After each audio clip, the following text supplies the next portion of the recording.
आप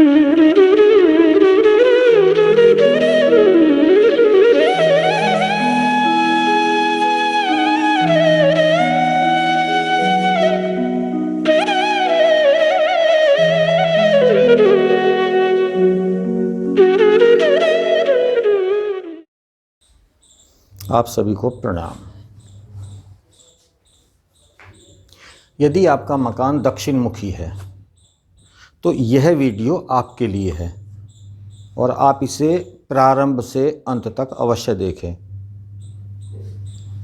आपने देखा होगा कि वास्तु विशेषज्ञ जो होते हैं वो मानते हैं कि दक्षिण मुखी या दक्षिण की दिशा और पश्चिम की दिशा की तरफ जिस मकान का भी मुंह है या प्लॉट है, यानी दक्षिण मुखी भवन या पश्चिम मुखी भवन शुभ नहीं माने जाते हैं, ऐसा मानना है। लेकिन आज मैं साइंटिफिक तरीके से आपको बताऊंगा कि सभी दिशाएं अशुभ होती हैं और सभी दिशाएं शुभ होती हैं। ऐसा नहीं है कि दक्षिण दिशा अशुभ होती है। किसी के लिए पश्चिम दिशा अशुभ होती है, किसी के लिए पूर्व की होती है और किसी के लिए दक्षिण दिशा। आपने देखा होगा कई लोगों को कि उनके मकान का जो मुंह है या उनका मकान का जो फ्रंट है वो पूर्व की तरफ है, लेकिन उसके बाद भी उस परिवार में आर्थिक तंगी, झगड़े, बीमारियां इस तरह की आपने देखी होंगी। और ऐसा जब हम वास्तु विश्लेषण करते हैं तो उसमें हमारे संज्ञान में आती हैं ऐसी बहुत सारी चीज़ें। पूर्व की तरफ का जो भवन होता है उसमें भी ऐसा होता है कि ज़रूरी नहीं है कि जिनके मकान का दरवाज़ा या जिनके मकान का या भवन का जो मुख है वो पूर्व की तरफ हो तो वो सुखी हों। ऐसा ही दक्षिण की तरफ है।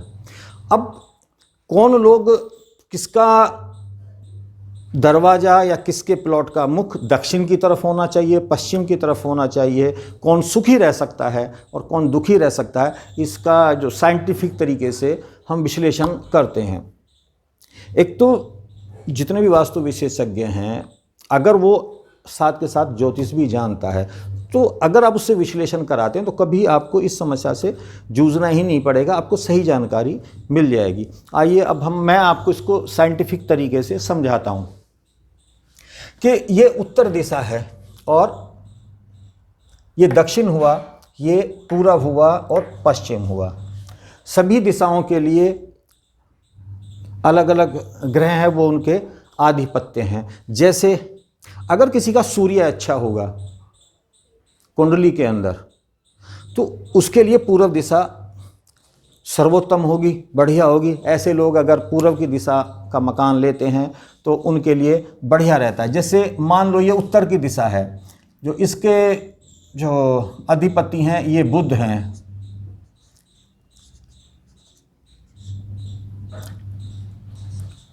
पूर्व की दिशा सूर्य, दक्षिण की दिशा मंगल, पश्चिम की दिशा शनि महाराज के उसमें आती है।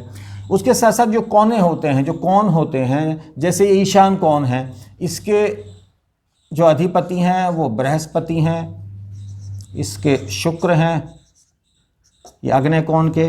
नैऋत्य कोण के राहु और केतु और वायव्य कोण के चंद्रमा। तो इस तरीके से दिशाओं का जो आधिपत्य है वो अलग अलग ग्रहों के पास है। तो बात करते हैं हम दक्षिण दिशा की। तो दक्षिण दिशा में अगर किसी का मंगल बहुत अच्छा है, योग कारक है, यानी कि जिन लोगों की कुंडली 4 नंबर की है या 5 नंबर की है। 4 नंबर का मतलब है जिनकी लगन चंद्रमा है या कर्क राशि से है, और या जिनकी लगन सूर्य राशि से है, यानी कि 5 नंबर की है। ऐसे लोगों के लिए जो दक्षिण मुखी मकान जो होता है, जो प्लॉट होता है, वो बहुत ज़्यादा शुभ माना जाता है। इसी तरीके से अगर किसी की कुंडली इस तरह से अगर मंगल योग कारक है, मंगल अच्छा है, तो ऐसे लोगों के लिए दक्षिण मुखी मकान कभी भी खराब नहीं होगा, उनके लिए लाभदायक होगा। उसके साथ साथ जब दक्षिणी मुखी प्लॉट जो होता है उसके अंदर उसका जो दरवाज़ा होता है वो सबसे ज़्यादा महत्वपूर्ण होता है।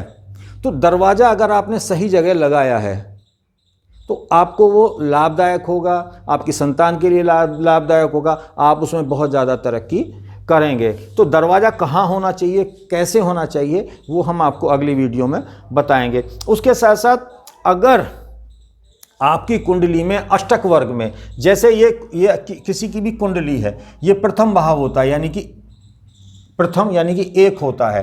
तो अगर किसी की भी कुंडली में ये कुंडली का पूर्व का भाग होता है, ये कुंडली में पश्चिम होता है, और ये उत्तर होता है, और ये वाला दक्षिण होता है, तो अगर किसी की भी कुंडली में सर्वाष्टक वर्ग में, जब अष्टक वर्ग बनाते हैं तो उसमें सर्वाष्टक वर्ग बनाया जाता है, तो सर्वाष्टक वर्ग में अगर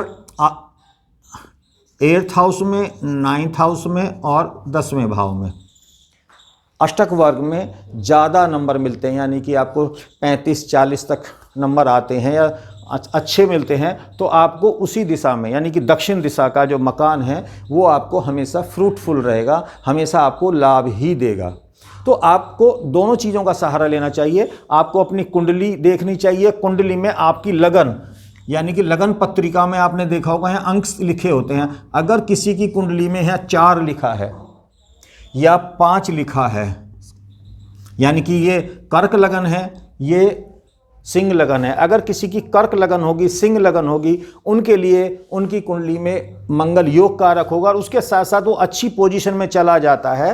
तो ऐसे लोग या ऐसे व्यक्ति दक्षिण मुखी मकान में हमेशा उन्नति करते हैं। तो कहने का तात्पर्य मेरा ये है कि दक्षिण मुखी मकान को जो एक ये धारणा बना रखी है कि दक्षिण मुखी जो प्लॉट होता है वो खराब होता है, उसमें रहने वाले लोग परेशान रहते हैं, तो आपको केवल 2 चीज़ का ध्यान रखना है।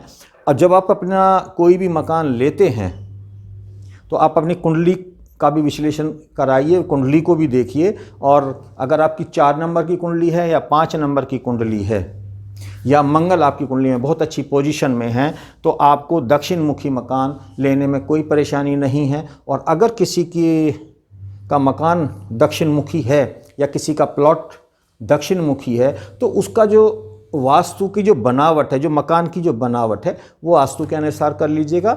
और साथ के साथ जो मुख्य द्वार है वो सही पदों पे अगर हो जाता है तो उसमें रहने वाले जीवन में कभी भी असुविधा का सामना नहीं करेंगे, परेशानियों का सामना नहीं करेंगे। वो संतान वृद्धि भी होगी, संतान भी तरक्की होगी, वो लोग उन्नति करेंगे और स्वस्थ रहेंगे। तो इसलिए जो धारणा बना रखी है कि दक्षिण मुखी मकान या दक्षिण मुखी प्लॉट खराब होते हैं या अच्छे नहीं माने जाते हैं, ये धारणा मेरी दृष्टि से मिथ्या है। तो जब भी आप प्लॉट लें या कुछ भी लें तो अपनी कुंडली देख लें और उसके हिसाब से अपने भवन का निर्माण करें, और निर्माण वास्तु के हिसाब से होगा। अभी अगली जो वीडियो हम में बताएंगे कि आपका जो दरवाज़ा है, दक्षिण मुखी का जो दरवाज़ा है वो कहाँ पे होना चाहिए। मुख्य दरवाजे की हम बात कर रहे हैं, फिर दरवाजे के विषय में, आपके दरवाज़ों के विषय में सभी तरीके से पूरे विस्तार से उसकी चर्चा करेंगे। तो जो चीज़ मैं आपको बताना चाह रहा था आपको समझ में आ गई होगी। फिर भी अगर आपको दक्षिण मुखी मकान है, आपका दक्षिण मुखी प्लॉट है, उसके विषय में कोई भी आपको जानकारी चाहिए विस्तार से, तो आप हमें नीचे दिए गए नंबर पे आप फ़ोन कर सकते हैं और या व्हाट्सएप कर सकते हैं। और यदि आप हमारी वीडियो को सब्सक्राइब करके उसका स्क्रीनशॉट हमें भेजते हैं और साथ में अपनी डिटेल भेजते हैं, तो जो आपका जो वास्तु का जो विश्लेषण है वो निःशुल्क किया जाएगा। लेकिन उसमें कंडीशन यही है कि आप जो चैनल है उसको सब्सक्राइब करके उसका स्क्रीनशॉट हमें भेज दें। तो इसी के बाद, इसके साथ साथ मैं अपनी बात को विराम देता हूं। आप की उन्नति की, आपकी समृद्धि की कामना करता हूं और आप स्वस्थ रहें, यह आशीर्वाद देता हूं। जय हिंद, जय भारत।